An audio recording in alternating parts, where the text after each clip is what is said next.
An Osho Talk is Dhammo Sanantanam, number 86.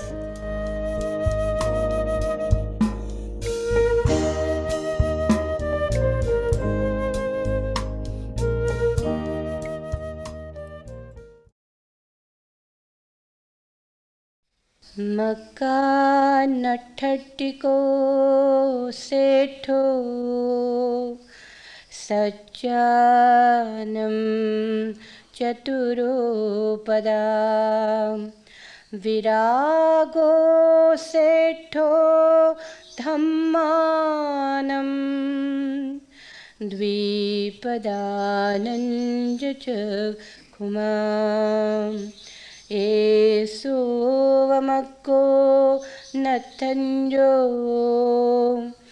दर्शनस्य विशुद्ध्या एतं हि तुम्हें पटिपच्यथ मारसेतं पमोहनम् एतं हि तुम्हें पटिपन्ना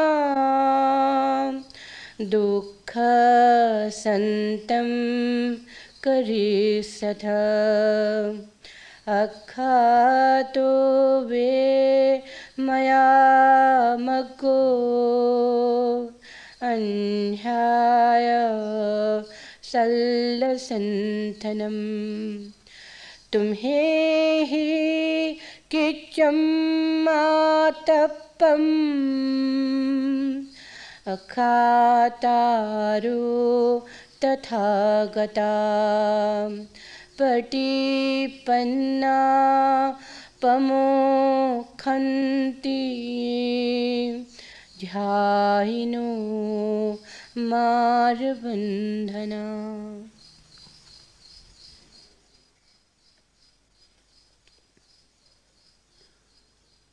आदमी बड़ा जटिल है। बदलने की घड़ी भी आ जाए तो ऊपर से बदल जाता है और भीतर की बदलाहट बचा जाता है। कबीर ने कहा है, मन न रंगाए जोगी रंगाए कपड़ा। कपड़े को रंग लेना तो आसान है, असली बात तो मन को रंगने की है। कपड़े का रंग जाना मन के रंगने की खबर हो तब तो ठीक शुभ, और कपड़े का रंग जाना मन को रंगने से बचने का उपाय हो तो बहुत खतरनाक। इससे तो बेहतर था जैसे थे वैसे ही रहते, कम से कम धोखा तो ना होता। प्रार्थना की घड़ी आती है तो आदमी मंदिर चला जाता है, ऊपर ऊपर की प्रार्थना कर लेता है, भीतर हृदय पिघलता ही नहीं। इससे तो बेहतर था प्रार्थना ना करते। पीड़ा तो रहती कि प्रार्थना नहीं की, अब प्रार्थना भी कर ली और प्रार्थना हुई भी नहीं। ऐसी जटिलता है। मन जो आखिरी धोखा देता है आदमी को वह यही है कि तुम्हें समझा देता है कि देखो अब और क्या करना है, पूजा भी कर ली, प्रार्थना भी कर ली, मंदिर भी हो आए, कपड़े भी रंग लिए, संसारी थे सन्यासी हो गए, अब और करने को क्या बचा। ऊपर ऊपर के फर्क से कुछ होता नहीं। परिधि को कितना ही रंगो, जब तक केंद्र न रंग जाए तब तक क्रांति नहीं होती। तुम्हारा असली चेहरा तो वही का वही रहता है, ऊपर से मुखौटे पहन लेते हो। आदमी की यह जटिलता धीरे धीरे दूसरों को धोखा देने से पैदा हुई है। जब तुम दूसरों को धोखा देते हो और बहुत कुशल हो जाते हो तो एक दिन तुम अपने को भी धोखा दे लेते हो। इसलिए शास्त्राओं ने कहा है दूसरों को धोखा मत देना, क्योंकि दूसरों को धोखा देने का अंतिम परिणाम एक ही होगा कि तुम अपने को भी धोखा दे लोगे। बेईमानी में इतने निष्णात हो जाओगे कि अंततः जो गड्ढा तुमने दूसरों के लिए खोदा है वो तुम्हारी ही कब्र बनेगा। ऐसा ही हो रहा है। तुम दूसरे से झूठ बोल के सच को छिपा लेते हो। एक दिन तुम पाओगे तुमने अपने से झूठ बोल के सच को छिपा लिया। तुम झूठ बोलने में इतने पारंगत हो गए, अपने से ही झूठ बोल रहे हो और पकड़ नहीं पाते। तुम्हारी बेईमानी इतनी कुशल हो गई, इतनी कलात्मक हो गई कि अब तुम खुद भी ना पकड़ पाओगे कि कैसे और कब तुमने अपने को धोखा दे दिया। आज के सूत्र इस संदर्भ में ही हैं। पहले तो संदर्भ को समझ लें। सूत्र संदर्भ। सूरज ढला, एक दिवस और बीत गया, रात्रि उतरने लगी। रात के पहले तारे आकाश में उभर आए। शांत है विहार और शीतल समीर बह रहा है। भगवान जेतवन में ठहरे। उनके साथ 500 भिक्षु भी ठहरे। ये 500 भिक्षु आसनशाला में बैठे हुए बातचीत कर रहे हैं, गपशप कर रहे हैं। आश्चर्य कि उनकी बातचीत और साधारण जनों जैसी ही है। उनकी बातें सुनकर तय करना कठिन है कि वे संसारी हैं या सन्यासी हैं। उनकी चर्चा वार्ता के विषय अंतर यात्रा के विषय ही नहीं है, जैसे वे अभी भी बहिर यात्रा में ही संलग्न हों। भगवान मौन बैठे उनकी बातें सुन रहे, चकित हैं और करुणा से भरे हुए भी, हैरान हैं और उनके प्रति बड़ी दया का भाव भी है। वे तो शायद अपनी बातों में इतने तल्लीन हैं कि भगवान को भूल ही गए। भगवान को भूलना कितना आसान, याद रखना कितना कठिन। भगवान पास भी मौजूद हों तो भी भूलना आसान, भगवान सामने बैठे हों तो भी भूलना आसान। भिक्षु अपनी बातों में इतने तल्लीन हैं कि उन्हें याद ही नहीं रही कि भगवान भी पास बैठे सुन रहे हैं। उनका विस्मरण हो गया है। कोई कह रहा है अमुक गांव का मार्ग बड़ा सुंदर है, अमुक गांव का मार्ग बड़ा खराब है, अमुक मार्ग पर कंकड़ पत्थर है, कांटे, अमुक मार्ग बड़ा साफ सुथरा है, अमुक मार्ग पर छायादार वृक्ष, स्वच्छ सरोवर भी है, और अमुक मार्ग बहुत रूखा सूखा है, उससे भगवान बचाएं। भिक्षु हैं, पर्यटन करना होता है, अलग अलग मार्गों पर चलना होता है, गांव-गांव भटकना होता है। तो बात चल रही कि कौन से मार्ग जाने योग्य हैं, कौन से मार्ग जाने योग्य नहीं है।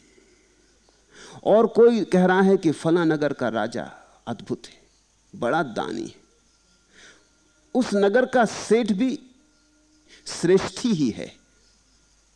सेठ शब्द आया है श्रेष्ठ से। उस धनी को ही श्रेष्ठ कहते थे, सेठ कहते थे, जो दानी हो। तो भिक्षु कह रहे हैं राजा भी अद्भुत। उस नगर का जो नगर सेठ है, नगर श्रेष्ठी है, वो सच में ही श्रेष्ठ है। और फला नगर का राजा भी कंजूस, उसका नगर सेठ भी कंजूस, उसकी जनता भी कंजूस। वहां तो भूल के कोई पैर ना रखे। उन्होंने तो इस धर्म का नाम ही नहीं सुना है। उस नगर में तो दान की कोई आशा ही ना रखे। अपना भिक्षा पात्र भी चोरी ना जाए तो बहुत समझो कि तुम भाग्यवान हो। अपने चीवर बचा के निकल आए उस गांव से तो समझो प्रभु की बड़ी कृपा है। दान देने वाले जैसे अब रहे ही नहीं, और दान को सभी शास्त्राओं ने धर्म का मूल कहा है। और कोई अन्य कह रहा है सुंदर स्त्री पुरुष देखने हो तो उस राज्य में जाओ, शेष जगहों पर तो हीन कुरूप स्त्री पुरुषों के समूह मात्र हैं, जमघट मात्र हैं, भीड़ भाड़ है। भगवान ने यह सब सुना, चौंके भी, हंसे भी। उन भिक्षुओं को पास बुलाया और बोले, भिक्षुओं, वाह मार्गों की बातें करते झिझकते नहीं, भिक्षु होकर भी बाहर के मार्गों की बात करते हो। अंतर मार्ग की सोचो भिक्षुओं, समय थोड़ा और करने को बहुत कुछ शेष है। इन्हीं वाह मार्गों पर जन्म जन्म भटकते रहे हो, अभी भी थके नहीं, और भी भटकना है। वाह मार्गों में कैसा सौंदर्य, और वाह मार्गों में कैसी छाया, और वाह मार्गों पर कैसे सरोवर। सौंदर्य तो है आर्य मार्ग में, सौंदर्य तो है अंतर मार्ग में, छाया भी वही है, सरोवर भी वही। शरण ही खोजनी हो तो वहीं खोजो, वहीं मिटेगी प्यास, वहीं मिटेगी तपन, वहीं मिटेगी भूख, और कहीं नहीं। भिक्षु को आर्य मार्ग में ही रहना चाहिए, क्योंकि वही दुख निरोध का मार्ग है। और तब उन्होंने ये गाथाएं कही। पहले तो इस कहानी के एक एक हिस्से को खूब गहरे हृदय में उतर जाने दें, तो गाथाएं समझ में आ जाएंगी। सूरज ढल गया, एक दिवस और बीत गया। सन्यासी यदि सच में सन्यासी है तो मौत करीब आ गई, मौत और करीब आ गई, उसे और सजग हो जाना चाहिए। एक दिन हाथ से और जा चुका, और अभी तक कुछ विशिष्ट हुआ नहीं, ध्यान नहीं हुआ, समाधि नहीं लगी, अभी तक करुणा का दिया नहीं जला। एक दिन और गया, और कौन जाने कल सुबह हो न हो, ये रात आखिरी हो। अगर कोई सच में संन्यास्त है तो ये घड़ियां व्यर्थ की बातों में गंवाने की नहीं। सूरज ढल गया है, ऐसे ही एक दिन हम ढल जाएंगे। हर ढलते सूरज के साथ हम ढल रहे। हर संध्या हम और थोड़े कम हो गए। इधर दिन बीतते हैं, उधर हमारे जीवन की ऊर्जा चुकती जाती, बूंद बूंद करके एक दिन जीवन समाप्त हो जाए। संसारी व्यर्थ की बातें सोचे समझ में आता है, लेकिन संन्यास्त को तो एक ही बात महत्वपूर्ण है कि मृत्यु है, और जीवन को अभी तक मैंने जाना नहीं। सन्यासी के सामने तो एक ही सवाल है, एक ही चुनौती है कि मौत पास आ रही है और जीवन से मेरा अभी तक परिचय नहीं हुआ। जीवन क्या है अभी मैं उत्तर देने में समर्थ नहीं। मैं कौन हूं अब तक साक्षात्कार नहीं हुआ। ये घड़ियां, बीतती घड़ियां ऐसे व्यर्थ गमाने को नहीं है। सूरज ढल गया है, एक दिवस और बीत गया, रात्रि उतरने लगी, ऐसे ही एक दिन मौत उतर आएगी। रोज उतरती रात्रि अंततः आने वाली मौत की खबर लाती। अंधेरा उतरने लगा, ऐसे ही एक दिन महाअंधकार उतर आएगा। तुम आए भी गए भी और तुम्हारे जीवन में कुछ भी ना हुआ। जैसे आए वैसे चले गए, खाली हाथ आए खाली हाथ चले गए। कूड़ा करकट बटोरा भी तो वो सब पड़ा रह जाएगा। तो संसारी और सन्यासी में फर्क होगा, हर दृष्टि से फर्क होगा। एक ही जगह खड़े हों भला दोनों, एक ही ढलते सूरज को देखते हो, लेकिन सन्यासी कुछ और देखेगा और संसारी कुछ और देखेगा। एक रात ऐसा हुआ, बुद्ध ने अपना प्रवचन दिया। अपने प्रवचन के बाद वो रोज ही कहते थे, अब जाओ रात्रि का अंतिम कार्य कर डालो। लेकिन उस दिन संयोग की बात, भिक्षुओं में और भी लोग आए थे सुनने। एक चोर भी आया था, एक वेश्या भी आई थी। ये जो बुद्ध कहते थे कि अब रात्रि का अंतिम काम कर डालो, वो था ध्यान में उतर जाना। क्योंकि बुद्ध कहते थे पता नहीं कल सुबह हो या ना हो, मौत तुम्हें ध्यान में पाए, नींद तुम्हें ध्यान में पाए। क्योंकि नींद छोटी मौत है, नींद रोज रोज मौत का ही तो स्वाद है। ऐसे ही तो एक दिन मौत में लीन हो जाओगे, जैसे रोज नींद में खो जाते हो। और देखा तुमने, नींद में तुम्हारा बाहर का संसार पड़ा रह जाता। न तो याद रहती कि तुम गरीब हो, न याद रहती कि तुम अमीर हो, न याद रहती कि पढ़े लिखे कि अपढ़, न याद रहती कि ज्ञानी कि पंडित, न याद रहती कि बच्चे की जवान के बूढ़े, कि स्त्री की पुरुष, न याद रहती सुंदर असुंदर, कुछ भी याद नहीं रह जाता। यही याद नहीं रह जाती कि मेरा नाम क्या, पता ठिकाना क्या। बाहर का सब नींद में ही पड़ा रह जाता, तो मौत की तो बात ही क्या कहनी। तो हर रोज नींद आती, मौत की खबर लेके आती, छोटी छोटी मौत का अनुभव लाती। तो बुद्ध कहते थे रात सोने के पहले, रोज रात मरने के पहले ध्यान में उतर जाओ।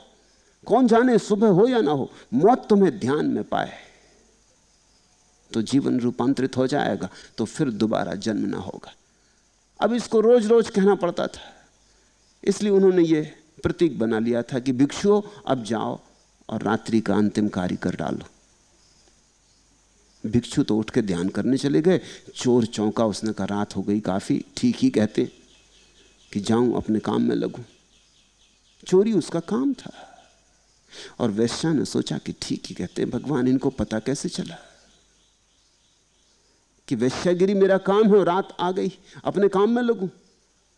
एक ही वचन बोला था बुद्ध ने कि रात आ गई, नींद करीब आ रही है, अब जाओ अपना आखिरी काम कर डालो।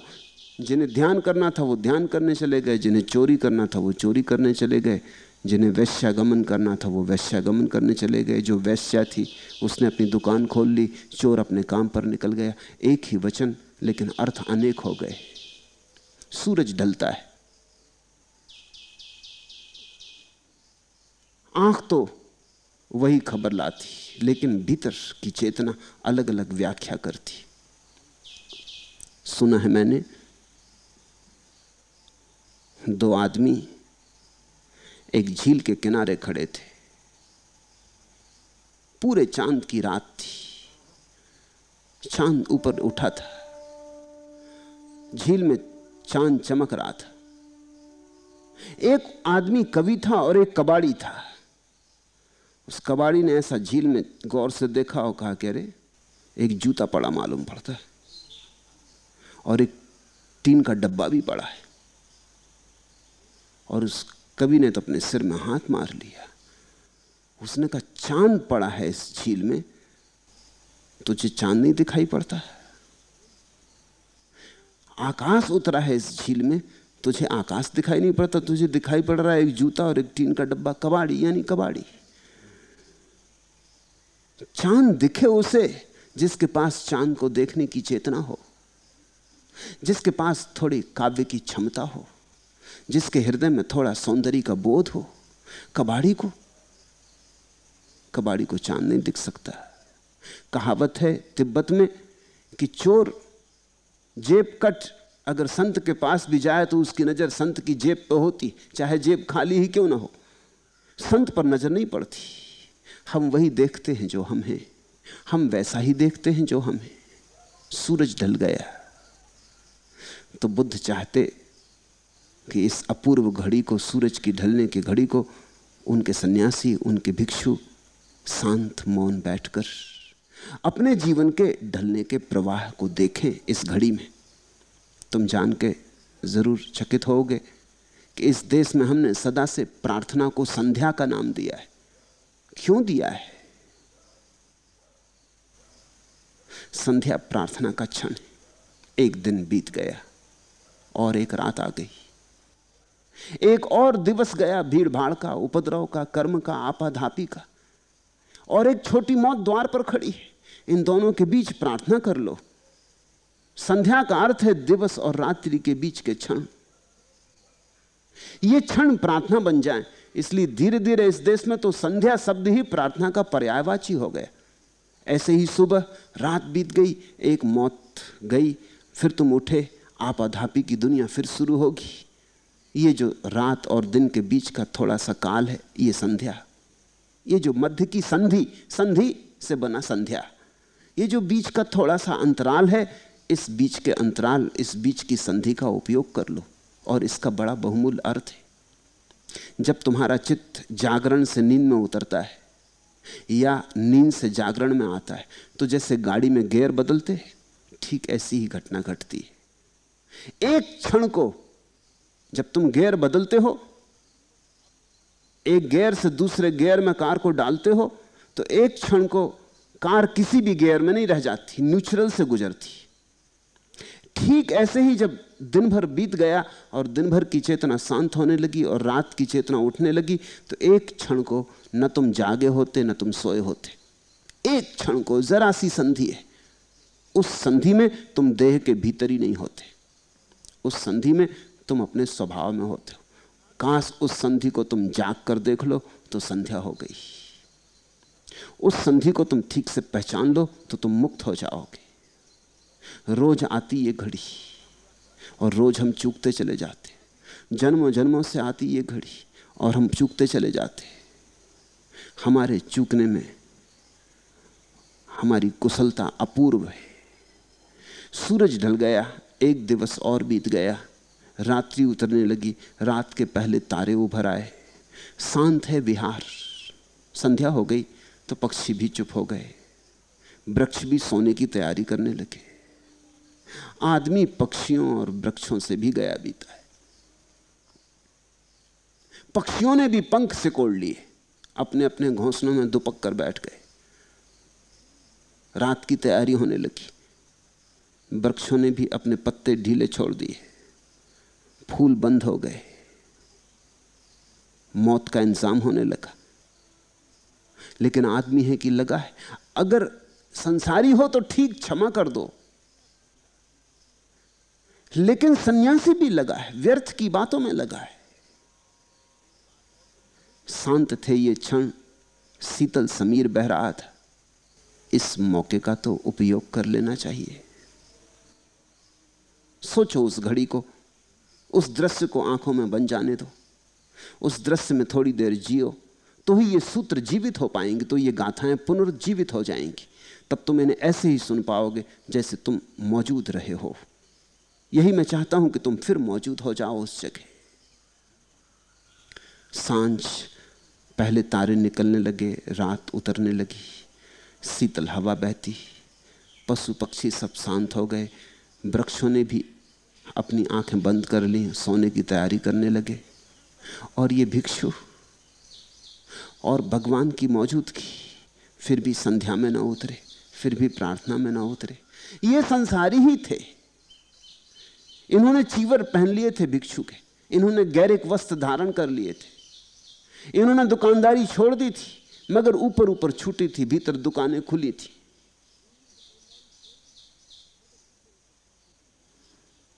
मन न रंगाए जोगी, रंगाए कपड़ा। कपड़े रंग लिए थे, मन नहीं रंगा था। तो तुम किसको धोखा दे रहे?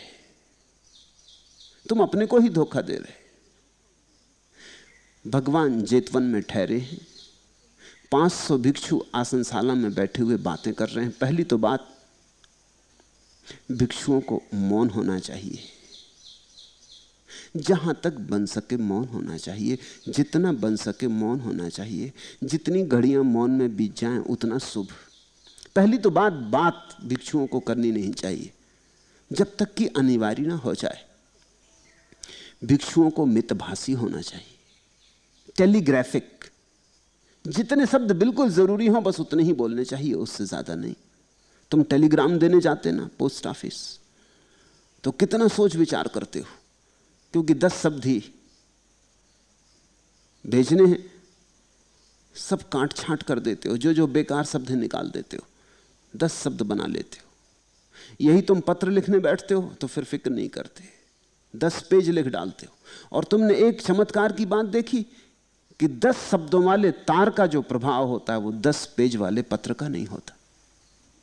मामला क्या है? व्यर्थ शब्दों में सार्थक शब्द भी खो जाते। व्यर्थ शब्दों को काट दो तो सार्थक में एक ज्योतिर्मयता आ जाती, एक गहराई आ जाती, एक प्रगाढ़ता आ जाती। भिक्षु को तो मितभाषी होना चाहिए, उसको तो एक एक शब्द तौल के बोलना चाहिए, उसे तो एक एक शब्द में त्वरा अपने प्राण डालने चाहिए। भिक्षु अनावश्यक नहीं बोलेगा, एक शब्द नहीं बोलेगा, एक विराम चिन्ह नहीं लगाएगा अनावश्यक। जितना अत्यंत जरूरी है बस उतना, और उसी घड़ी रुक जाएगा। तो पहली तो बात, ये भिक्षु बैठे हैं आसनशाला में, 500 भिक्षु बातें कर रहे हैं। बाजार पैदा कर दिया होगा, 500 लोग बातें कर रहे हो तो बाजार हो गया होगा। ये बाजार में ही रहे हैं अब तक, भिक्षु भी हो गए, लेकिन बाजार छूटता नहीं। बाजार इनके साथ चलाया, बाजार इनके हृदय में बैठा है। बाहर भागने से कुछ भी नहीं होता जब तक भीतर रूपांतरण ना हो। भाग जाओ हिमालय पर, करोगे क्या? हिमालय की गुफा में बैठ के भी सोचोगे अपनी दुकान की ही बात, सोचोगे तो वही तुम जो हो। इसलिए असली सवाल कहीं जाने का नहीं है, असली सवाल तो भीतर से दृष्टि रूपांतरण का है, चित्त के बदलाहट का है, बोध के नए करने का है। बातें कर रहे हैं, ये बात ही नहीं जचती। और फिर बुद्ध की मौजूदगी में, चलो अकेले होते, बुद्ध मौजूद ना होते और ये बातें करते तो भी चलता है, क्षम्य थे, आखिर आदमी है, कभी कभी बात करने का मन इनका भी हो जाता है। भिक्षु है तो भी क्या, आदमी आखिर आदमी है, बतियाना चाहता है, सुख दुख कहना चाहता है। लेकिन बुद्ध की मौजूदगी में, जहां बुद्ध मौजूद हो वहां एक अपूर्व प्रसाद बरस रहा है। तुम अपनी बकवास में उस प्रसाद से वंचित रह जाओगे। वहां बुद्ध बरस रहे हैं और तुम किसी और काम में लगे हो। बुद्ध की मौजूदगी में तो सब काम रुक जाने चाहिए, तुम्हारे चित्त के सब व्यापार रुक जाने चाहिए, तुम्हारा हृदय तो सिर्फ बुद्ध के लिए खुला होना चाहिए।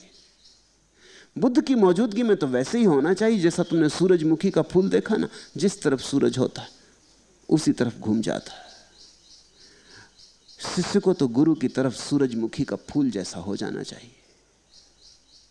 इन्होंने तो पीठ कर दी, ये तो भूल ही गए, इन्हें तो याद ही ना रहा, ये तो अपनी बातचीत में इतने तल्लीन हो गए, बातचीत ज्यादा महत्वपूर्ण हो गई, बुद्ध कम महत्वपूर्ण हो गए। बातचीत के धुएं में बुद्ध की ज्योति खो गई। इन्होंने बातों का इतना धुआं खड़ा कर दिया, इतने बादल खड़े कर दिए कि इन्हें याद ही ना रहा कि किसकी मौजूदगी में ये कहां बैठे। सन्यासी को स्मरण होना चाहिए, नहीं तो सन्यास कैसा। आश्चर्य कि उनकी बातचीत और साधारण जनों जैसी ही है। उनकी बातचीत को सुनकर यह तय करना कठिन है कि वे संसारी हैं या सन्यासी। वही व्यर्थ की बातें, किस गांव में लोग सुंदर हैं और किस गांव में लोग सुंदर नहीं, और किस गांव में दान मिलता है और किस गांव में दान नहीं मिलता, और कौन से रास्ते पर छायादार वृक्ष हैं और कौन से रास्ते पर छायादार वृक्ष नहीं। वही साधारण पृथक जन की बातचीत, भीड़ की बातचीत, वही सुख दुख की कथा, वही रोना जो सब तरफ चल रहा है। उनकी चर्चा वार्ता के विषय, अंतरयात्रा के विषय नहीं है। पहले तो बात करनी नहीं चाहिए, फिर करनी ही हो तो बात का लक्ष्य अंतरयात्रा होनी चाहिए। पूछते एक दूसरे से कि भिक्षु कैसा तुम्हारा ध्यान चलता, पूछते एक दूसरे से तुम्हारे आश्रय रुक रहे कि नहीं, पूछते एक दूसरे से अहिंसा का जन्म हो रहा है या नहीं। कहते अपनी बात कि चलता हूं बहुत लेकिन चूक चूक जाता हूं, विचार बाधा डालते, शांति खंडित हो जाती है, एकाग्र बैठ नहीं पाता, चित्त यहां वहां छिछल छिछल जाता है। पारे की भांति है, जितना पकड़ता हूं उतना ही बिखर जाता है। भीतर की कुछ बात होती, भीतर की यात्रा के लिए एक दूसरे को कुछ सहयोग देने की बात होती तो समझ में आती थी, तो पता चलता कि ये अंतर यात्रा के पथिक हैं। लेकिन उनकी चर्चा के विषय अंतर यात्रा के विषय नहीं। वस्तुतः ऐसा लगता है कि अभी भी उनकी बहरी यात्रा चल रही, क्योंकि जो तुम्हारे चित्त में चल रहा है वही तुम्हारी यात्रा है। तुम कहां बैठे हो इससे फर्क नहीं पड़ता, मंदिर में कि मस्जिद में इससे फर्क नहीं पड़ता, कृष्ण के साथ कि क्राइस्ट के साथ कि बुद्ध के कि महावीर के साथ इससे फर्क नहीं पड़ता। तुम्हारे भीतर जो चल रहा है वही तुम्हारी यात्रा है। तुम भीतर क्या सोच रहे, तुम यहां बैठे हो, तुम भीतर क्या सोच रहे, वहीं तुम हो। यहां होना तो तुम्हारा फिर बहुत स्थूल होना है, हुए ना हुए बराबर है। तुम्हारे भीतर जो चल रहा है वही तुम्हारी स्थिति है, उस पर ही ध्यान रखना। वहां बहिर यात्रा बंद होनी चाहिए, बहिर्मुखता बंद होनी चाहिए। भगवान मौन बैठे उनकी बातें सुन रहे हैं, चकित हैं कि मैं यहां देने को मौजूद, मगर ये लेने को तैयार नहीं। चकित हैं कि मैं बरस रहा इनके ऊपर, लेकिन इनके मटके उल्टे रखे,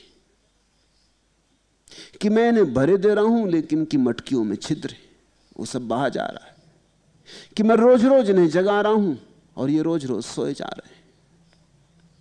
ये और तो किस चीज के प्रति जागरूक होंगे, ये मेरी मौजूदगी के प्रति भी जागरूक नहीं। चकित हैं और करुणापूर्ण भी, दया भी है कि बेचारे संन्यास्त होकर भी सन्यासी हुए नहीं, संन्यास्त होकर भी संसारी ही बने। तो दया तो आएगी, करुणा तो आएगी।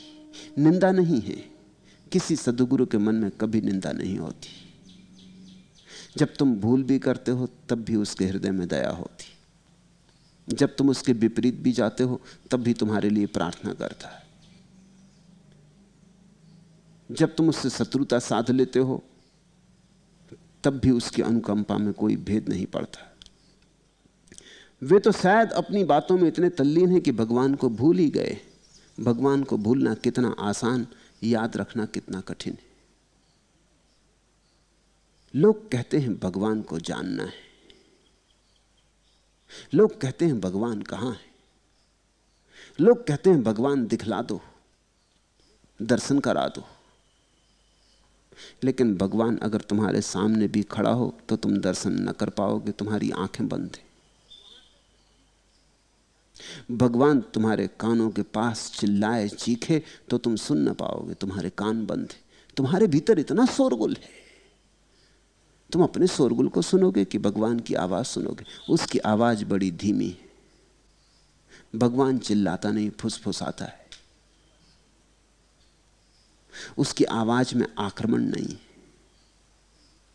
उसकी आवाज एक धीमे स्वर की भांति है, शून्य स्वर की भांति है, संगीत की एक तरंग की भांति है। तुम जब तक शांत न हो जाओ तब तक तुम उस तरंग को न पकड़ पाओगे। जब तुम शांत हो जाओगे तभी तुम पकड़ पाओगे। और शांत होते ही तुम हैरान होगे कि हम कहां खोजते फिरते थे, उसने तो हमें चारों तरफ से घेरा हुआ है, उसके अतिरिक्त कोई और है ही नहीं। लेकिन ये तो बड़ी दूर की बात हो गई कि वृक्ष में तुम्हें किसी दिन भगवान दिखाई पड़े। बुद्ध में नहीं दिखाई पड़ता, कृष्ण में नहीं दिखाई पड़ता, कबीर में नहीं दिखाई पड़ता, नानक में नहीं दिखाई पड़ता। ये तो बहुत दूर की बात हो गई कि पत्थर में दिखाई पड़े। अब देखो आदमी कैसा अद्भुत है, मंदिर में पत्थर की मूर्तियां बना के बैठा है। तुम्हें जीवित मौजूद कोई हो तो दिखाई नहीं पड़ता, पत्थर की मूर्ति में कैसे दिखाई पड़ेगा? तुम्हें चलता फिरता हंसता हुआ भगवान भी दिखाई नहीं पड़ता, बोलता जागता श्वास लेता भगवान दिखाई नहीं पड़ता। पत्थर की मूर्ति में कैसे दिखाई पड़ेगा? पत्थर की मूर्ति में तो अंतिम रूप से दिखाई पड़ सकता है, जब सब जगह दिखाई पड़ गया तब दिखाई पड़ सकता है। पत्थर की मूर्ति यात्रा का प्रारंभ नहीं हो सकती, यात्रा का अंत भला हो। कोई कह रहा है अमुक गांव का मार्ग बड़ा सुंदर है, अमुक गांव का मार्ग बहुत खराब, वहां भूल के मत जाना। अमुक मार्ग पर कंकड़ पत्थर है, कांटे हैं, छाया भी नहीं है और सरोवर भी नहीं है। अमुक मार्ग बड़ा साफ सुथरा है, बड़े छायादार वृक्ष हैं, वहां स्वच्छ सरोवर भी हैं। बुद्ध सुनते, चौंकते, सोचते होंगे कि मैं तो सोचता था ये अब भीतर के मार्ग की बात शुरू करेंगे, ये अभी भी बाहर के मार्गों की सोच रहे हैं। सूखे मार्गों से कुछ नहीं मिलता, छायादार मार्गों से भी कुछ नहीं मिलता। बाहर के सब मार्ग भटकाते हैं, कोई मार्ग पहुंचाता नहीं। और बाहर के सरावरों सरोवरों से कहीं प्यास बुझी है, जीवन की तृषा बुझी है? जितना पियो उतनी प्यास बढ़ती है। और बाहर के वृक्षों से किसी को छाया मिली? जब तक कोई अपने अंतरतम की छाया में न बैठ जाए तब तक कोई छाया नहीं है, तब तक सब धोखा है। बाहर तो प्रपंच है, माया है। बाहर तो समय को बुलाने और काटने के उपाय, बाहर उपलब्धि नहीं है। बाहर तो खोना ही खोना है। खोना हो तो बाहर जाना, पाना हो तो भीतर आना। और कोई कह रहा है फला नगर का राजा बड़ा श्रेष्ठ, उस नगर का नगर श्रेष्ठी भी वस्तुतः श्रेष्ठ है। कारण यही कि वे दान देते हैं। और कहने वाला यह भी कह रहा है कि और दूसरे गांव भी हैं, वहां भूल के मत जाना। वहां का राजा महाकंजूस, महाकृपण, वहां का नगर सेठ कृपण। इतना ही नहीं, वहां की प्रजा भी कृपण है। जैसा राजा तैसी प्रजा। वहां से तो अपना भिक्षा पात्र भी बच के लौट आए तो बहुत। चोरी हो जाने का डर है, चीवर भी चोरी चला जाएगा। मैंने सुना है मुल्ला नसरुद्दीन गांव का काजी हो गया था। पहला ही मुकदमा आया, एक आदमी को गांव के बाहर लूट लिया गया था। वह आदमी भागा हुआ आया, उसने कहा कि महानुभाव, आपके गांव के बाहर में लूट लिया गया, सब लूट लिया गया। मेरी पोटली ले ली गई, मेरी पोटली में रुपए थे वो ले लिए गए, मेरा घोड़ा भी छुड़ा लिया। यही नहीं, मेरे कोट कमीज, मेरी धोती भी उतार ली। बहुत लुटेरे देखे हैं, मगर ये भी कोई लूट हुई? सिर्फ अंडरवियर पहने था। मुल्ला ने उसका अंडरवियर देखा और कहा कि अंडरवियर नहीं छीना। उसने कहा कि नहीं। उन्होंने कहा तो फिर वो किसी और गांव के रहे होंगे। इस गांव में तो जो भी काम हम करते हैं पूरे ही करते। तू दूसरे गांव में जाके अपनी फरियाद कर। ये मेरे गांव का मामला हो ही नहीं सकता। तो भिक्षु कह रहे थे कुछ ऐसे भी गांव हैं जहां अपनी वस्तुएं बचा के लौट आओ, ज्यादा उनके पास है भी नहीं। 3 चीवर होते थे भिक्षु के पास। भिक्षा पात्र होता था, इतनी उसकी पूंजी थी। मगर ये बड़े मजे की बात है कि पूंजी कम हो कि ज्यादा हो, इससे लगाव में कोई फर्क नहीं पड़ता। जिसके पास महल है वो महल ना खो जाए इससे डरता है, और जिसके पास लंगोटी है वो लंगोटी ना खो जाए इससे डरता है। जहां तक खोने के भय का संबंध, दोनों का भय बराबर होता है। इसमें जरा भी फर्क नहीं होता। तुम्हारे पास लाख रुपए हैं तो तुम उतने ही भयभीत होते हो, तुम्हारे पास 1 रुपया तो भी तुम उतने ही भयभीत होते हो। वो 1 रुपया खो जाए तो तुम्हारी पूरी संपदा गई, लाख खो जाए तो उसकी पूरी संपदा गई। भय बराबर है। इसलिए ख्याल रखना, ये मत सोचना कि तुमने महल छोड़ दिया और कुटिया में रहने लगे तो तुम्हारी संपत्ति पर मोह की स्थिति कम हो गई। इससे कुछ फर्क ना पड़ेगा। वह मोह जो महल पर लगा था झोपड़ी पर लग जाएगा। तिजोड़ी छोड़ दी और लंगोटी हाथ में रह गई तो जो तिजोड़ी पर लगा था वो लंगोटी पर लग जाएगा। इससे कुछ फर्क नहीं पड़ता कि तुम्हारे पास कितनी चीजें हैं। चीजों की संख्या से तुम्हारे परिग्रह का कोई संबंध नहीं। परिग्रह तो भाव की दशा है। परिग्रह से मुक्ति तो समझ से होती है कि मेरा यहां कुछ भी नहीं है, ज्यादा से ज्यादा मैं उपयोग कर सकता हूं, फिर सब पड़ा रह जाएगा। परिग्रह का छुटकारा वस्तुओं के छोड़ने से नहीं होता। अब ये भिक्षु सब छोड़ के आ गए। इनमें बहुत बड़े बड़े घरों के लोग थे, क्योंकि बुद्ध खुद राजा के बेटे थे, तो राज परिवारों के लोग उत्सुक हुए। स्वाभाविक, बुद्ध का संबंध राज परिवारों से था, मित्रता राज परिवारों से थी। राजकुमारों के साथ पढ़े लिखे बड़े हुए थे। उनका संपर्क देश के श्रेष्ठतम वर्ग से था, संपन्नतम वर्ग से था। तो जब बुद्ध संन्यास्त हुए तो इस देश का जो श्रेष्ठतम संपन्न वर्ग था उसके बेटे बेटियां बुद्ध के साथ चल पड़े। स्वाभाविक। अब रैदास के साथ कोई राजा नहीं हो जाता सन्यासी, रैदास के साथ चमारी सन्यासी होते। स्वाभाविक। बुद्ध जब संन्यास्त हो गए तो एक लहर फैली, एक हवा फैली। बुद्ध का जिनसे संबंध था वो भी चल पड़े। बड़े घरों से लोग आए थे, सब छोड़ के आए थे। न मालूम कितना धन, न मालूम कितना पद छोड़ के आए थे, लेकिन एक एक चीवर के लिए लड़ने लगे। एक एक चीवर को बचा कर रखने लगे। रात अपना चीवर टटोल के देख लेते थे कोई चुरा के तो नहीं ले गया। अपने भिक्षा पात्र पर ऐसा मोह करने लगे कि जैसे ये कोई साम्राज्य हो। आदमी अद्भुत है। इससे कुछ फर्क नहीं पड़ता कि तुम्हारा आंगन कितना बड़ा है। छोटा हो तो उसमें तुम उतने लग जाते हो, बड़ा हो तो उतने लग जाते हो। इसलिए बड़े आंगन और छोटे आंगन की चिंता मत करना, चित्त को बदलना। फिर वह भिक्षु कह रहा था, दान देने वाले अब रहे ही नहीं। अब कहां वे पुराने दिनों की बातें, वो स्वर्ण युग अब ना रहा जब लोग देना जानते थे। और सभी शास्त्राओं ने दान को धर्म का मूल कहा है। अब ये भी समझने जैसी बात है। शास्त्राओं ने धर्म को दान के साथ पर्यायवाची कहा है, निश्चित कहा है, लेकिन इसका मतलब बड़ा अनूठा लिया लोगों ने। तुम भी देखते ना, भिखारी द्वार पे आके खड़ा हो जाता है, वो कहता है धर्म का मूल दान, लोभ पाप का बाप बखाना। दो, क्योंकि देना धर्म का मूल है।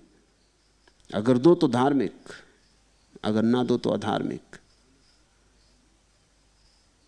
मैंने सुना है एक गांव में एक महाकंजूस था, उसने कभी किसी को दान ना दिया।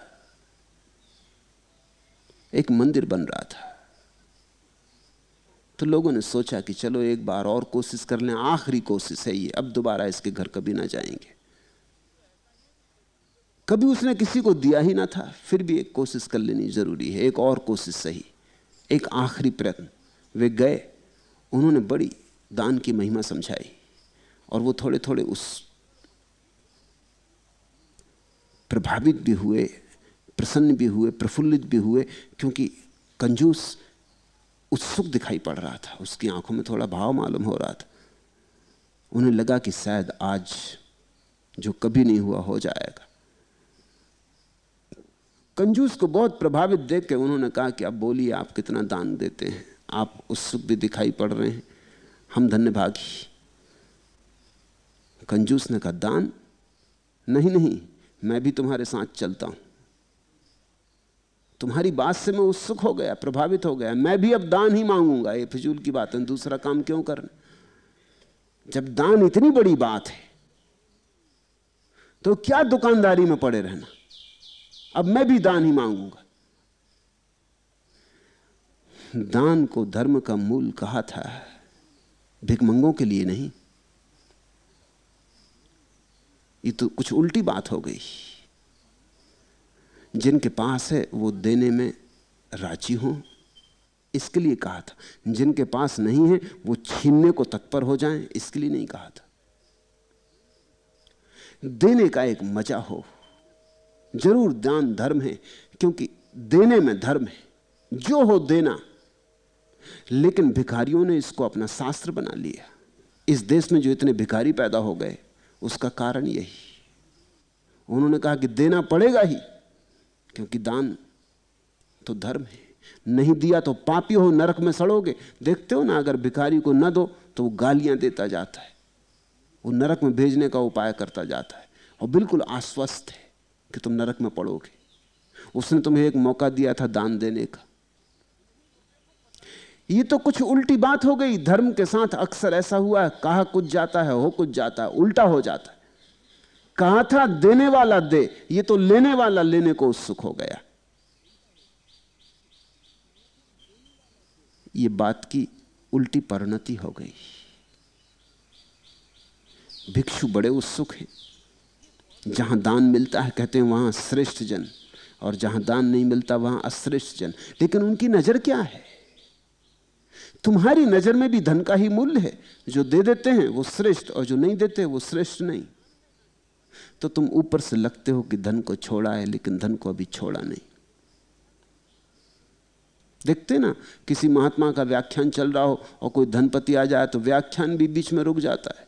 वो कहता आइए सेठ जी, आइए बैठिए।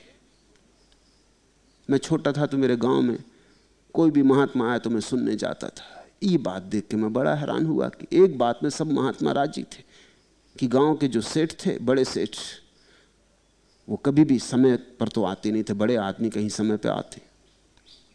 जब सब आ जाते, महात्मा भी बोलना शुरू कर देते, उन्हीं का मंदिर था वो, उसी में महात्मा ठहरते, उन्हीं का भोजन करते। महात्मा बोलना शुरू कर देते तब वो आते, कभी 15 मिनट बाद, कभी 20 मिनट बाद।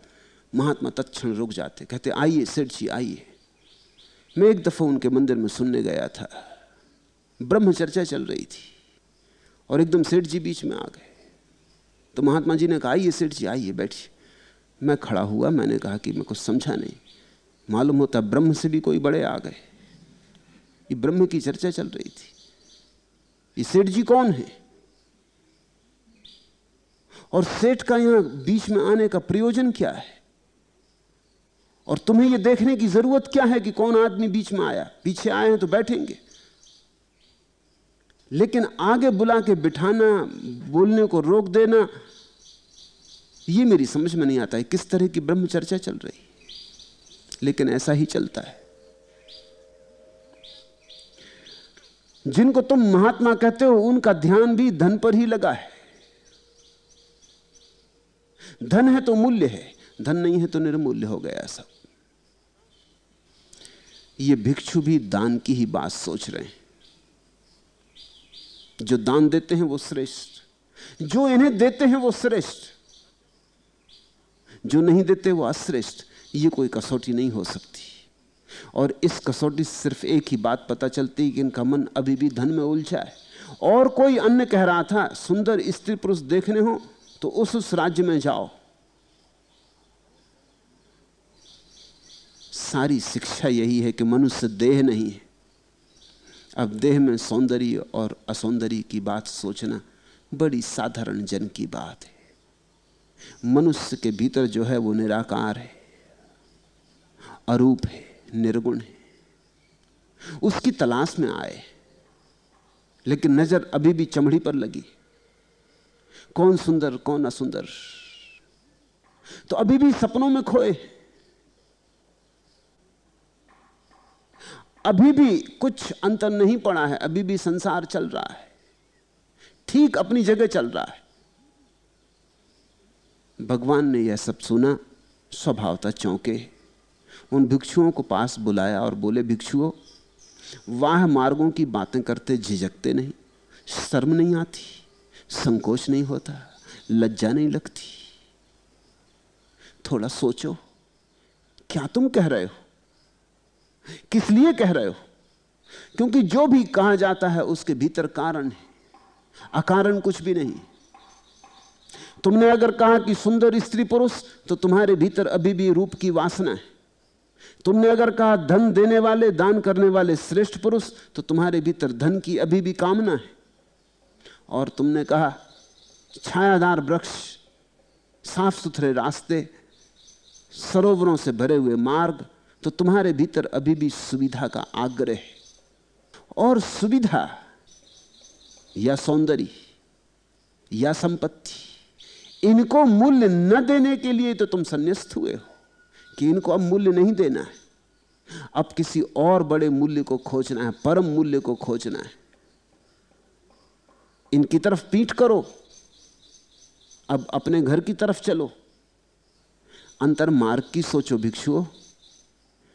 सोचना ही हो, विचार ही करना हो, तो उस भीतर के पथ का विचार करो, एक दूसरे को सहयोग दो। जो जहां तक बढ़ गया है वहां तक की बात बताए कि दूसरे भी वहां तक बढ़ सके। जो जहां अटक गया है अपने अटकन की बात बताए कि शायद कोई सहारा दे सके। चर्चा करो ताकि तुम सहयोगी हो जाओ। अकेले जाने में कठिनाई है, इसलिए तो भिक्षुओं का संघ बुद्ध ने बनाया था कि जहां अकेले ना जा सको वहां सब संग साथ चलो। कभी कभी ऐसा हो जाता है, अकेले जाना कठिन होता है, दूसरों के सहारे की जरूरत पड़ती है। कोई भूल तुमसे हो रही, दूसरे से नहीं हो रही, वो तुम्हें संभाल दे सकता है। कहीं तुम फिसलने लगो तो कोई तुम्हारा हाथ पकड़ ले सकता है। कहीं तुम गिर पड़ो तो कोई दो मित्र तुम्हें उठा ले सकते हैं। ये भिक्षुओं का संघ इसलिए है कि तुम एक दूसरे के संगी साथी बनो भीतर की यात्रा में। यहां तो कुछ उल्टा हो रहा है, तुम तो बाहर की यात्रा की बातें कर रहे हो और इतने रस से कर रहे हो, और संकोच भी नहीं, और लज्जा भी नहीं, और शर्म भी नहीं लगती तुम्हें। तुम तो ऐसे मौज से कर रहे हो जैसे तुम कुछ गलत कर ही नहीं रहे। अंतर मार्ग की सोचो भिक्षुओं। समय थोड़ा और करने को बहुत कुछ शेष है। समय ज्यादा नहीं है। कब दिया बुझ जाएगा नहीं कहा जा सकता। कब हवा का झोंका आएगा और तुम विदा हो जाओगे नहीं कहा जा सकता। लहर की भांति है ये जीवन, अभी है अभी नहीं है। इसलिए एक क्षण भी खोने जैसा नहीं है, एक क्षण भी गंवाने जैसा नहीं है। सारे समय को, जितना समय मिला है, अंतर यात्रा पर समर्पित कर दो। इन्हीं वाह मार्गों पर जन्म जन्म भटकते रहे, अभी भी थके नहीं। इतना तो चल चुके हो इन रास्तों पर, इतना तो सौंदर्य देखा, इतने तो स्त्री पुरुष देखे, इतने तो धन पद देखे, अभी तक थके नहीं। अभी भी इन्हीं का सपना चल रहा है और छोड़ चुके तुम इन्हें। छोड़कर आए हो फिर भी इन्हीं की सोच रहे हो। मैंने सुना है एक सूफी फकीर के पास एक युवक आया, संन्यास्त होने आया। फकीर की कुटी में प्रवेश करके उसने चरणों में सिर झुकाया और कहा कि प्रभु मुझे स्वीकार करें, मैं सब छोड़कर आ गया हूं। और उस फकीर ने कहा झूठ मत बोल। वो युवक तो बहुत चौंका। उस फकीर ने कहा पीछे देख, पूरी भीड़ अपने साथ ले आया है। उस युवक ने तो डर के पीछे भी देखा, वहां तो कोई भी ना था। फकीर ने कहा वहां नहीं, भीतर। तब उस युवक ने आंख बंद की और देखा कि निश्चित वहां सब खड़े, मित्र, परिजन, पत्नी, बच्चे, जिनको वो गांव के बाहर छोड़ आया, जो गांव के बाहर तक उसे छोड़ने आए थे, वो सब खड़े पंक्तिबद्ध। शरीर से तो आ गया है, मन से अभी वहीं अटका है। गुरु ने ठीक कहा, बिल्कुल ठीक कहा कि ये भीड़ भाड़ छोड़ के आ, ये भीड़ भाड़ ना चलेगी। यहां अकेला हो के आ। सन्यास का अर्थ ही ये होता है, अकेले होने में जिसे मजा आ गया। भीड़ से जो थक चुका है, व्यर्थ से जो ऊब चुका है, संसार से जो भर चुका है, देख लिया सब तरफ से देख लिया, उलट पलट के देख लिया, कुछ नहीं पाया, खाली है। ऐसा रिक्त संसार को देखकर जो आ गया, फिर वो ऐसी बातें करेगा? ऐसी बातें तो फिर संभव न रह जाएंगी। ये बातें तो बड़ी सूचक हैं। तो बुद्ध कहते हैं इन्हीं मार्गों पर चलते चलते जन्म जन्म बीत गए, अभी तक थके नहीं, और भी भटकना है। क्योंकि जो सोचोगे तो फिर भटकोगे। पहले तो विचार पैदा होता है, फिर कृत्य बन जाता। ख्याल रखना, कोई भी कृत्य अचानक पैदा नहीं होता। पहले तो विचार का बीज पड़ता है, फिर विचार का बीज धीरे धीरे मजबूत होकर जड़ें जमाता है, फिर अंकुरण होता है, फिर कृत्य बन जाता है। अभी सोच रहे हो धन के संबंध में, फिर आज नहीं कल धन के पीछे दौड़ने लगोगे। अभी सोच रहे हो सुंदर स्त्री पुरुष के संबंध में, लेकिन कब तक रुकोगे? ये विचार अगर गहन होता गया तो कृत्य में परिणित होगा ही। इसलिए अगर कृत्य से बचना हो तो विचार से बचना होता है। सभी विचार अंततः कृत्य में रूपांतरित हो जाते हैं। और कृत्य को बदलना बहुत कठिन है, विचार को छोड़ देना बहुत सरल है, क्योंकि विचार छोटा है। ऐसा समझो कि बीज, बट वृक्ष का बीज कितना छोटा सा होता है। अगर बट वृक्ष का बीज तुम्हारे आंगन में पड़ा हो तो इसको फेंक देने में क्या अड़चन है? जरा बुहारी मार दी, बाहर हो जाएगा। लेकिन बट वृक्ष पैदा हो जाए, फिर बुहारी मारने से कुछ भी ना होगा, फिर तो बड़ा आयोजन करना होगा। तब कहीं ये बट वृक्ष निकलेगा, क्रेन लानी पड़ेगी या लकड़हारे लाने पड़ेंगे, इसे काटना पड़ेगा, तब कहीं ये दूर होगा।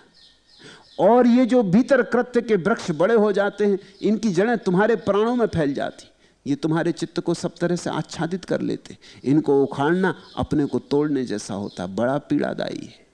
इसलिए बुद्ध कहते हैं क्या अभी और भटकने का मन है? ये विचार तो सांकेतिक है, ये तो खबर दे रहे हैं कि अभी भटकने की और इच्छा बनी। ऐसा लगता है भिक्षुओं तुम कच्चे ही संन्यास्त हो गए, तुम पके नहीं थे, तुम्हारा मन अभी वहीं अटका है। ऐसा लगता है तुम किसी लोभ में आ गए, तुमने मेरी बात सुनी, तुम प्रभावित हो गए, तुमने छोड़ दिया, लेकिन तुम्हें बात समझ में नहीं आई थी, तुम्हारे जीवन में अभी प्रौढ़ता नहीं आई थी। अभी और भटकना है वाह मार्गों में कैसा सौंदर्य,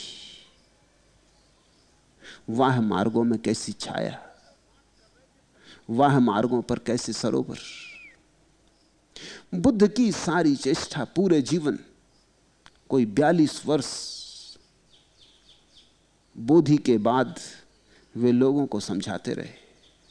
अथक सारा एक ही प्रयास कि किसी तरह लोग अपने भीतर आ जाएं, किसी तरह उन्हें स्वयं का दर्शन हो जाए। एक ही संदेश हजारों ढंग से दिया, एक ही बात हजारों ढंग से कही। सार तो इतना ही है कि अपने भीतर आ जाओ। इसलिए कोई भी अवसर चूके नहीं, कोई भी अवसर हो उन्होंने उसको ही मौका बना लिया। ये अवसर था, भिक्षु बात कर रहे थे, उन्होंने इसको ही अवसर बना लिया। यही एक उपाय बन गया। कहा कि बाहर के मार्गों में कैसा सौंदर्य, बाहर के तो सभी मार्ग कंट का कीर्ण है। भिक्षु कुछ और कह रहे थे, बुद्ध ने उस कुछ को उपयोग कर लिया। कहा बाहर के मार्गों में कैसा सौंदर्य, बाहर के तो सभी मार्ग असुंदर हैं, क्योंकि बाहर के सभी मार्ग अंततः नरक में ले जाते, दुख में ले जाते। जो दुख में ले जाए वो कैसे सुंदर। और बाहर के मार्गों में कैसी छाया, क्योंकि बुद्ध कहते हैं मैंने तो बाहर के मार्गों पर चलते लोगों को सिर्फ जलते पाया। कैसी छाया, तुम बातें कैसी कर रहे हो। बाहर के मार्गों पर मैंने लोगों को भटकते पाया, पसीने से तरबतर पाया, जलते पाया, लपटों में घिरा पाया, पीड़ा में पाया, संताप और चिंता में पाया।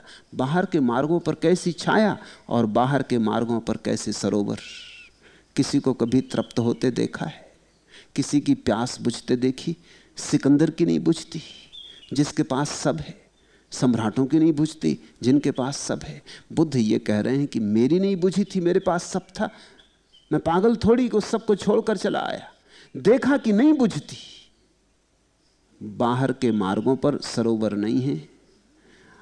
बाहर के मार्गों पर तो ऐसी ही स्थिति है कि जितना प्यास को बुझाने की कोशिश करो उतना और आग में घी पड़ता है, उतनी और प्यास भभकती है। सौंदर्य तो है आर्य मार्ग में। बुद्ध अंतर मार्ग को आर्य मार्ग कहते हैं। आर्य का अर्थ होता है श्रेष्ठ। जो श्रेष्ठ हैं वे भीतर की तरफ जाते हैं, जो निकृष्ट हैं वे बाहर की तरफ जाते हैं। आर्य मार्ग का अर्थ होता है जिनके पास बुद्धिमत्ता है वो भीतर की तरफ जाते हैं, जो बुद्धिहीन है वो बाहर की तरफ जाते हैं। स्वभावतः बुद्धिहीन ही बाहर की तरफ जाएगा, क्योंकि बाहर से कुछ मिलता तो नहीं, सिर्फ भटकावा और भटकावा। मिलता तो भीतर है। तो ऐसा ही समझो कि कोई आदमी कंकड़ पत्थरों को बीनता रहे तो उसको तुम बुद्धू ही कहोगे ना, जिनसे कुछ भी ना मिलेगा। कोई मधुमक्खी कंकड़ पत्थरों पर बैठी रहे और सोचे कि मधु मिल जाएगा तो पागल कहोगे ना। फूलों पर मिलता है मधु। ऐसे ही भीतर है आनंद। वह फूल तुम्हारे भीतर है जहां तुम्हारे जीवन का मधु संचित है।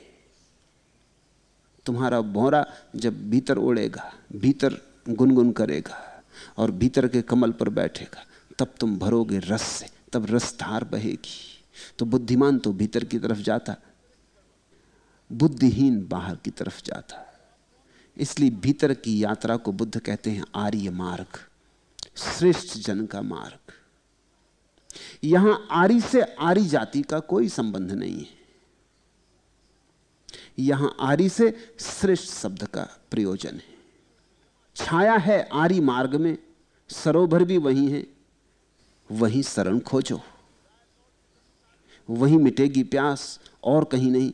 भिक्षु को आर्य मार्ग में ही लगना चाहिए, क्योंकि वही दुख निरोध है, वही दुख निरोध का मार्ग है। बुद्ध की सारी उपदेशना कैसे दुख निरुद्ध हो जाए, इसकी इस संबंध में एक बात समझ लेनी जरूरी है। इसके पहले हम सूत्रों में प्रवेश करें। वेदांत आनंद की बात करता है, उपनिषद आनंद की बात करते हैं, वेद आनंद के गीत गाते हैं, लेकिन बुद्ध आनंद की बात नहीं करते। बुद्ध दुख निरोध की बात करते। ये बात बड़ी बहुमूल्य है। बुद्ध कहते हैं आनंद की तो बात करने की जरूरत ही नहीं, बस तुम दुख पैदा करने के आयोजन छोड़ दो, आनंद तो पैदा हुआ ही है। आनंद तो तुम्हारा स्वभाव है, आनंद तो तुम लेकर ही आए हो, आनंद तो है ही। आनंद को पाना थोड़ी है, इसलिए उसकी क्या बात करनी। सिर्फ दुख न रह जाए तो आनंद घट जाता है, घटा ही हुआ है। तो इसलिए बुद्ध का पूरा मार्ग निषेध का मार्ग है, नकार का मार्ग है। सिर्फ उतनी बातें तुम हटा दो जिनसे दुख पैदा होता है, और अचानक तुम पाओगे कि आनंद मौजूद था। दुख पैदा होने के कारण दिखाई नहीं पड़ता था, दुख के जाते ही सब तरफ आनंद ही आनंद के दर्शन हो जाएंगे, सब तरफ आनंद की धार बहने लगेगी। बुद्ध क्यों आनंद की सीधी बात नहीं करते? वो कहते हैं आदमी बड़ा नासमझ है। तुम जब आनंद की बात करते हो कि ब्रह्म आनंद है, सच्चिदानंद है, तो आदमी सोचता है चलो आनंद को पाने की कोशिश करें। वो दुख को मिटाने की कोशिश तो करते ही नहीं, आनंद को पाने की कोशिश में लग जाता है। और आनंद मिलता नहीं दुख को मिटाए, तो दुख को तो वो भूल ही जाता है, दुख की तो बात ही नहीं करता, दुख के रास्ते पर तो चलता ही रहता और आनंद की वासना करने लगता है कि आनंद कैसे मिले। कारण बने रहते बीमारी के, और वो स्वास्थ्य की कामना करने लगता है। तुम चिकित्सक के पास जाते हो, चिकित्सक तुम्हारे स्वास्थ्य की बात ही कहां करता है, वो तो यही कहता है कौन सी बीमारी। चिकित्सा करता है बीमारी की, स्वास्थ्य की तो कोई चिकित्सा होती ही नहीं। स्वास्थ्य जैसी कोई चीज डॉक्टर की पकड़ में ही नहीं आती। जब बीमारी सब समाप्त हो जाती तो तुम्हारे भीतर स्वास्थ्य का आविर्भाव होता है।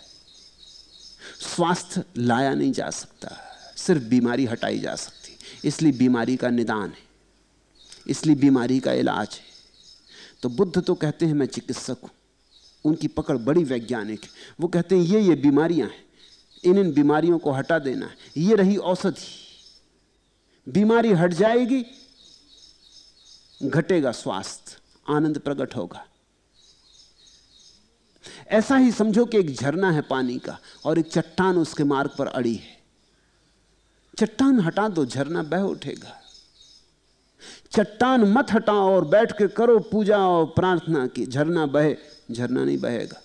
अक्सर ऐसा हो जाता है कि उसी चट्टान पर बैठ के तुम पूजा कर रहे हो, प्रार्थना कर रहे हो कि हे प्रभु झरना बहे, और उसी चट्टान पर बैठे हो। वो चट्टान हटे तो झरना अपने आप बहे, बिना किसी प्रार्थना के बहेगा। इसलिए बुद्ध ने प्रार्थना को तो मार्ग ही नहीं कहा, बुद्ध ने तो कहा सिर्फ ध्यान। चट्टान हट जाती, विचार की चट्टान हट जाती ध्यान से। विचार की बीमारी हट जाती है ध्यान की औषधि से। विचार कट गया ध्यान से, तुम निर्विचार हुए कि बस तत्क्षण झरना बह उठता है, रस बहेगा। उसकी बात ही नहीं करनी। बात करने में खतरा है, बात की कि आदमी में वासना उठती, और खतरा यह है कि वासना के कारण ही तो आदमी आनंद को नहीं उपलब्ध कर पा रहा है। निर्वासना में आनंद है। फिर किसी के मन में आनंद की वासना उठ गई तो उसी से बाधा पड़ जाएगी। मोक्ष की कोई कामना नहीं हो सकती, क्योंकि सभी कामनाएं सांसारिक है। मोक्ष की कामना भी सांसारिक है, कामना मात्र संसार है। इसलिए मोक्ष की बुद्ध बात नहीं करते, उनकी बात बड़ी वैज्ञानिक है। वो कहते हैं दुख निरोध, इससे ज्यादा मत पूछो, इतना कर लो फिर आ जाना, इतना हो जाने दो फिर पूछ लेना। इतना जिसका हो जाता है वो पूछते ही नहीं, वो आनंद में डूब जाता है, वो अपरसीम आनंद में डूब जाता है। फिर पूछने पाछने की बात ही नहीं रह जाती। अब सूत्र, मग्गान अठंगी को सेठो सच्चानम चतुरो पदा, विरागो सेठो धम्मानम द्विपदांच चक्षुमा। मार्गों में अष्टांगिक मार्ग श्रेष्ठ है, सत्यों में चार आर्य सत्य श्रेष्ठ है, धर्मों में वैराग्य श्रेष्ठ है, और द्विपदों में मनुष्यों में चक्षुष्मान आंख वाले बुद्ध श्रेष्ठ है। बड़ा प्यारा सूत्र है। मग्गान अठंगी को सेठो। बहुत मार्ग हैं भीतर आने के, लेकिन बुद्ध कहते हैं अष्टांगिक मार्ग उसमें श्रेष्ठ है। तुम बाहर के मार्गों की बातें कर रहे हैं कि कौन सा रास्ता अच्छा है। अरे पागलो, अष्टांगिक मार्ग श्रेष्ठ है। भीतर आने के बहुत मार्गों में 8 अंगों वाला मार्ग श्रेष्ठ है। वे 8 अंग निम्न है। सम्यक दृष्टि पहला अंग। सम्यक दृष्टि का अर्थ होता है दृष्टियों से मुक्ति, पक्षपात से मुक्ति, आंखें खाली हो, कोई भाव ना हो, कोई विचार ना हो, कोई सिद्धांत, कोई शास्त्र ना हो, कोई मत ना हो, खुली निष्पक्ष आंख हो, निर्दोष आंख हो। जैसे दर्पण खाली तो सत्य दिखाई पड़ेगा, तो सत्य कैसे बचेगा। लेकिन दर्पण पर अगर कोई धूल पड़ी हो, कोई पक्ष पड़ा हो, रंग पड़ा हो, तो फिर सत्य जैसा है वैसा दिखाई ना पड़ेगा। सम्यक दृष्टि का अर्थ होता है दृष्टियों का अभाव। जब सब दृष्टियां छूट जाती, हिंदू की दृष्टि, मुसलमान की दृष्टि, ईसाई की दृष्टि, जब सब दृष्टियां छूट जाती और कोई दृष्ट शून्य खड़ा होता है, निर्वस्त्र, नग्न, सारी दृष्टियों से मुक्त, तब सत्य को जाना जाता है। यह पहला अंग। दूसरा अंग सम्यक संकल्प। हठ नहीं, औद्धत्य नहीं, जिद नहीं। अधिक लोग सन्यासी हो जाते हैं जिद से, हठ से, औद्धत्य से, अहंकार से। तुम्हें अक्सर जिद्दी लोग सन्यासियों में मिलेंगे। दुर्वासा की कहानी तो तुम जानते ही ना। जिद्दी आदमी कुछ भी कर सकता है, कुछ ना कर पाए सन्यासी हो जाता है। बुद्ध कहते हैं यह संकल्प नहीं हुआ, यह तो अहंकार का ही सूक्ष्म रूप है। सम्यक संकल्प, ठीक ठीक संकल्प का अर्थ यह है किसी जिद के कारण सन्यास नहीं, बोध के कारण सन्यास, समझ के कारण सन्यास, होश से, जीवन की प्रौढ़ता से, जीवन को सब तरफ से परख के, परिपक्वता से। संकल्प तो हो, लेकिन जिद्दी संकल्प नहीं चाहिए, आग्रह पूर्वक नहीं चाहिए, निराग्रही संकल्प। फर्क समझना। मेरे पास एक युवक आया और उसने कहा कि मैं तो सन्यास लेके रहूंगा। मैंने पूछा बात क्या है, सन्यास किस लिए लेना? उसने कहा कि मेरे पिता इसके खिलाफ हैं। मतलब समझिए आप, पिता खिलाफ हैं इसलिए वो लेना चाहता है। वो कहता है मैं लेके रहूंगा। मैंने उसको समझाया कि अगर तेरे पिता खिलाफ ना हो फिर तू लेगा? उसने कहा फिर मैं सोचूंगा। जिद के कारण सन्यास ले रहा है, अहंकार को एक चोट लग गई, बाप कहता नहीं लेना। बाप भी जिद्दी है, ठीक बाप का ही बेटा है, उन्हीं का बेटा है, उन्हीं जैसा है, उन्हीं का फल है। बाप जिद्दी है कि सन्यास नहीं लेना, बेटा जिद्दी है कि लेके रहूंगा, कि बाप को मजा चखा के रहूंगा। अब ये अगर सन्यास ले लेगा तो असम्यक संकल्प हुआ, ये ठीक संकल्प नहीं है। मैंने उससे कहा कि तू रुक, मैं तुझे सन्यास नहीं दूंगा, तू ये बात छोड़ दे, ये तो बाप ने तुझे सन्यास लेवा दिया। एक और घटना आपसे कहूं। मेरे एक मित्र थे, एक युवती से उनका प्रेम था, दोनों का बड़ा प्रेम था, ऐसा कम से कम दिखलाते तो थे। दोनों के परिवार विपरीत थे और दोनों जिद में थे विवाह करने के। मैंने उनसे कहा तुम थोड़ा सोच लो, कहीं ऐसा तो नहीं है कि जितना प्रेम तुम्हें दिखाई पड़ता है इतना प्रेम नहीं है, सिर्फ एक जिद है अपने परिवारों से टक्कर लेने की। उन्होंने कहा कि नहीं नहीं, हमारा प्रेम बहुत गहरा है। मैंने उन्हें कई बार समझाने की कोशिश की, वो मुझसे नाराज भी हो गए कि आप बार बार ये बात क्यों उठाते। मैंने कहा कि मुझे ऐसा लगता है कि जितना तुम प्रेम समझ रहे हो इतना नहीं है, ये परिवारों का झगड़ा है और विवाह के बाद तुम झंझट में पड़ सकते हो, क्योंकि जब विवाह हो जाएगा तो बात खत्म हो गई, परिवार से जो झगड़ा था वो तो समाप्त हो गया। नहीं नहीं, उन्होंने तो जिद से कहा कि हमारा प्रेम है। विवाह भी कर लिया, 1 साल के बाद ही उन्होंने मुझे कहा कि हम भूल में थे, न मुझे लड़की से कुछ लेना देना है, न लड़की को मुझसे कुछ लेना देना है। बेटा ब्राह्मण घर का था, लड़की पारसी थी। न लड़की के घर वाले चाहते थे कि ब्राह्मण से शादी हो, न ब्राह्मण के घर वाले तो चाह ही कैसे सकते हैं कि पारसी से शादी हो। वो बड़ा झगड़ा था, जिद अटक गई थी। परिवार और बेटा बेटियों के अहंकार में बड़ी कलह थी। साल भर में सारा प्रेम बह गया।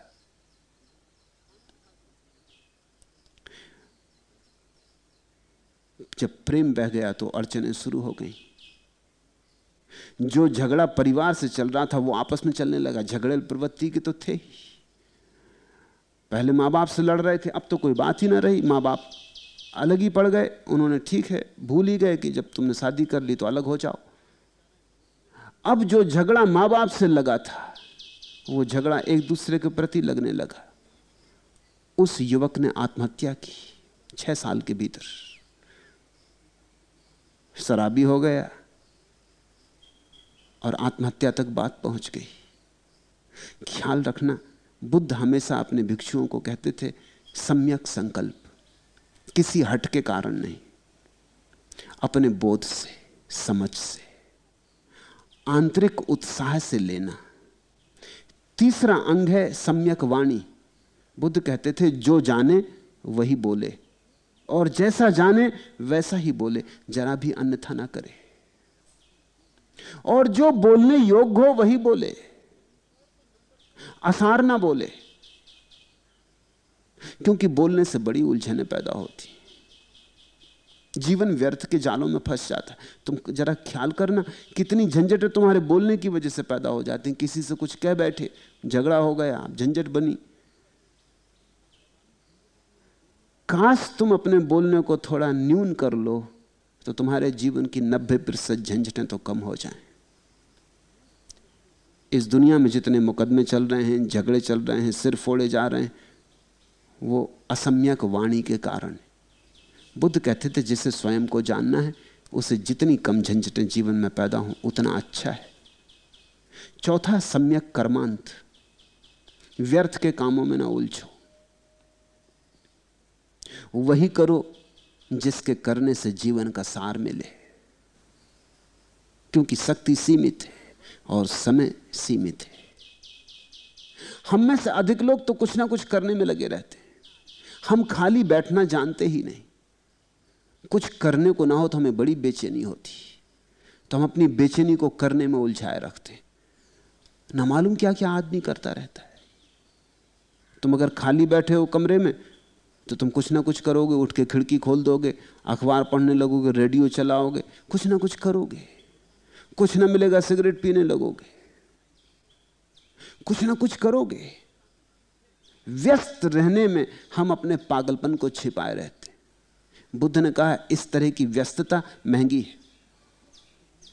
धीरे धीरे अव्यस्त बनो। वही करो जो करना जरूरी है, जो नहीं करना जरूरी है वो मत करो। अगर बेचैनी होती हो तो बेचैनी को जागरूक होकर देखो, धीरे धीरे बेचैनी शांत हो जाएगी और जो शक्ति बचेगी व्यर्थ के कामों से उसे तुम सार्थक दिशा में मोड़ सकोगे। पांचवा सम्यक आजीव। बुद्ध कहते थे अपने जीने के लिए किसी का जीवन नष्ट करना अनुचित है। अब कोई कसाई का काम करता है तो बुद्ध कहते ये व्यर्थ है। इतना उपद्रव बिना किए आदमी अपना भोजन जुटा ले सकता है। वही करो जिससे किसी के जीवन को अहित ना होता हो, क्योंकि जब तुम दूसरों का अहित करते हो तो तुम अपने अहित के लिए बीज बो रहे हो, फिर फसल भी काटनी पड़ेगी। सम्यक आजीव। छठवां सम्यक व्यायाम। बुद्ध कहते थे ना तो बहुत सुस्त हो और ना बहुत कर्मी, मध्य में हो।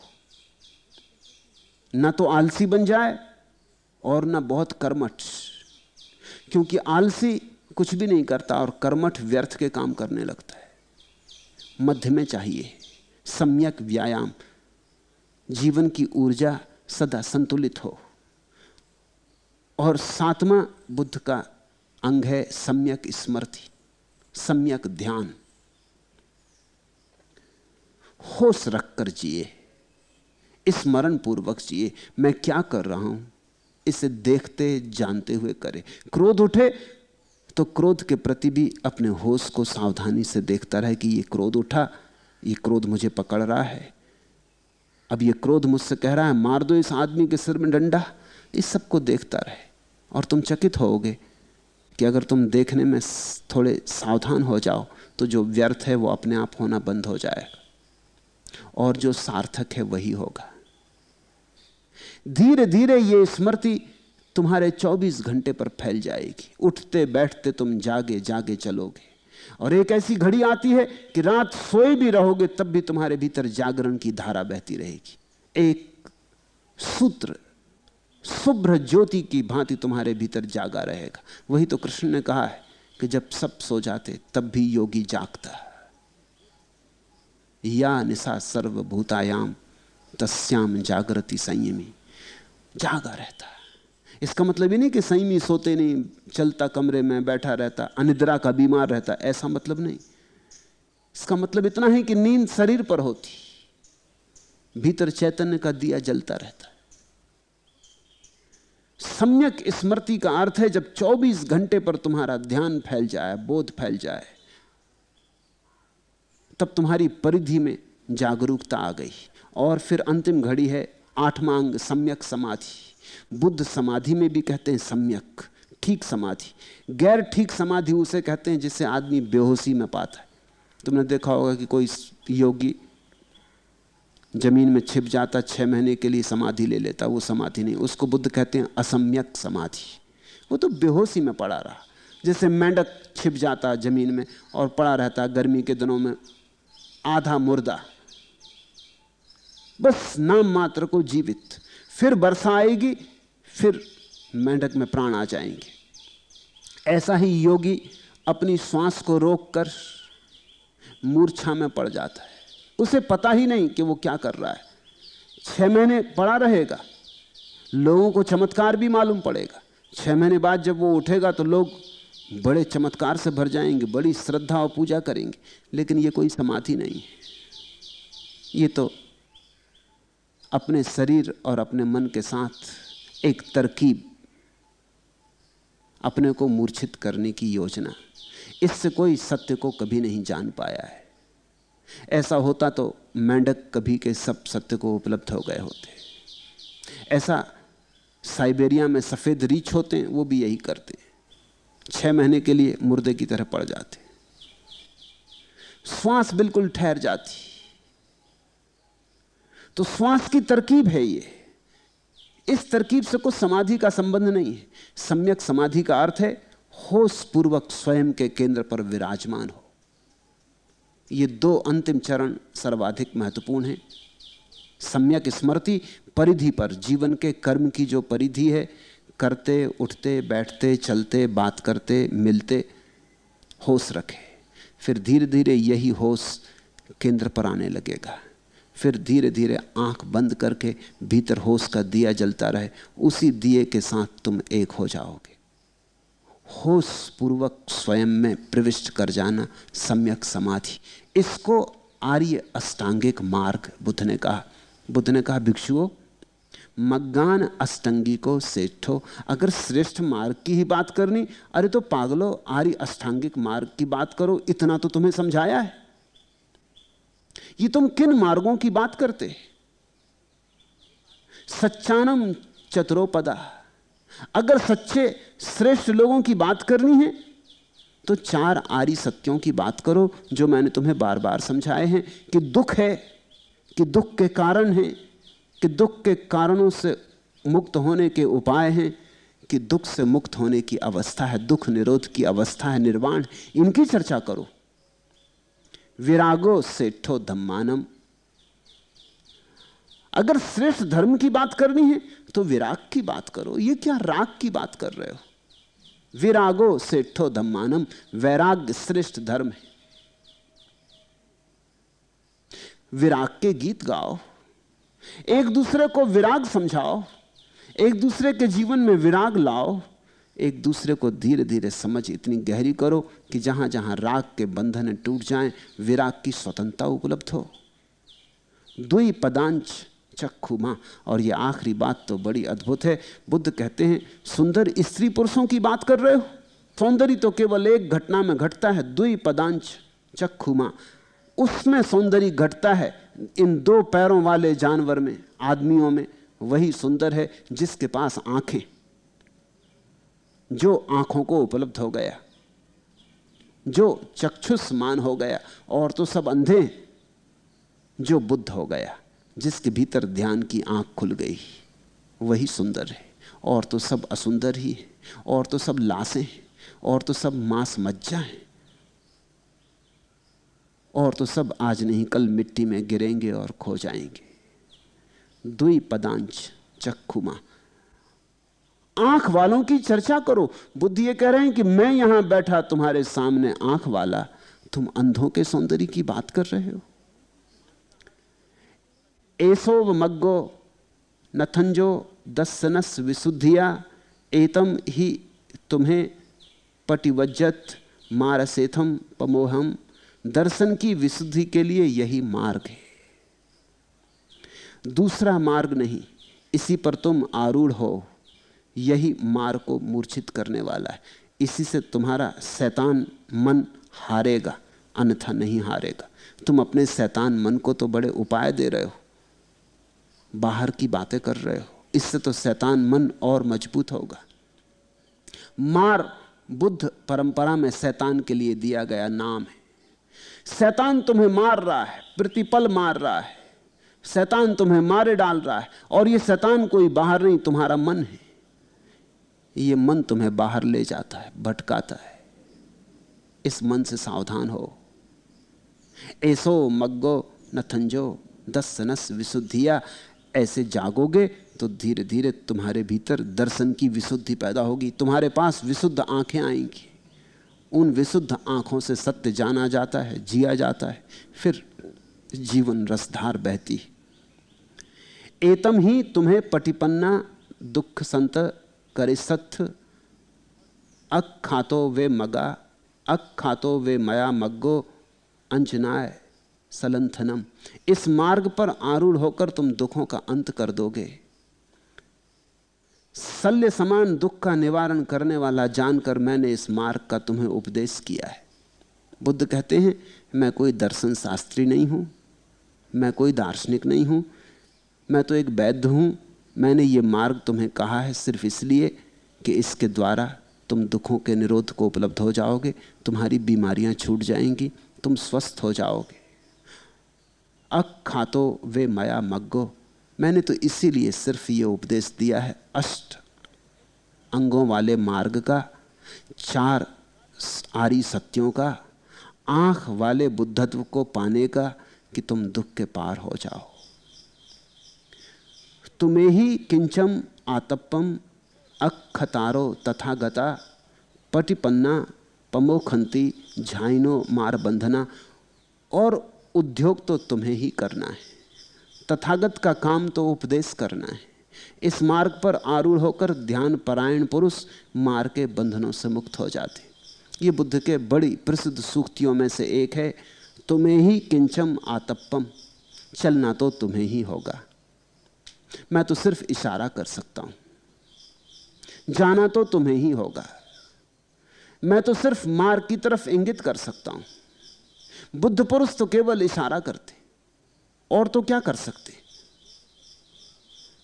बुद्ध पुरुष तुम्हें निर्वाण नहीं दे सकते, सिर्फ निर्वाण की तरफ इंगित कर सकते। फिर चलना तुम्हें ही होगा। निर्वाण कोई किसी को दे नहीं सकता, ये तो स्वयं ही खोजना पड़ता है। ये तो आत्म खोज है। तुम्हें ही किंचम आतप्पम, तुम्हें चलना होगा। और तुम बाहर के मार्गों की बात कर रहे हो, और तुम्हें चलना है भीतर के मार्ग पर। और तुम बाहर के सौंदर्य की चर्चा कर रहे हो, और तुम्हें दर्शन करने हैं भीतर के सौंदर्य के।